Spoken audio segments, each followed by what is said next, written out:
આઝાદી પછી ભારતમાં કેવી શાસન વ્યવસ્થા હોવી જોઈએ? તો એ અંગે આપણી પાસે બે વિકલ્પ હતા. અમેરિકા જેવી પ્રમુખશાહી વ્યવસ્થા આપણે અપનાવીએ અથવા તો બ્રિટન જેવી સંસદીય વ્યવસ્થા આપણે અપનાવીએ. આપણા પૂર્વજોએ સંસદીય લોકશાહી સ્વીકારી. કેમ જાણો છો? કારણ કે આ વ્યવસ્થામાં સરકારે ધારાસભાને જવાબદાર રહેવાનું હોય અને ધારાસભા મારફતે સરકારે લોકો પ્રત્યે જવાબદાર રહેવાનું હોય. બાબા સાહેબે બંધારણ સભામાં કહ્યું હતું કે જવાબદારીના તત્વને પ્રાધાન્ય આપતી જ વ્યવસ્થા આપણે સ્વીકારવાની હોય.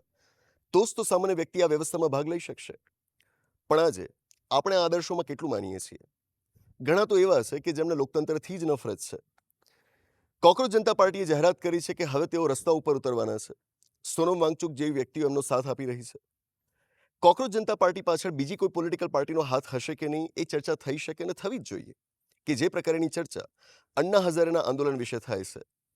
અંગત રીતે હું પણ આ પાર્ટી દ્વારા જે રીતની રજૂઆતો થઈ રહી છે એને ઇમેચ્યોર માનું છું અને એમાં જોડાયેલા લોકોની સમજદારી વિશે મને શંકા છે.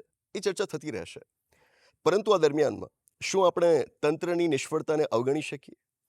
ઉપરા છાપરી પરીક્ષાઓના પેપર લીક થતા રહે.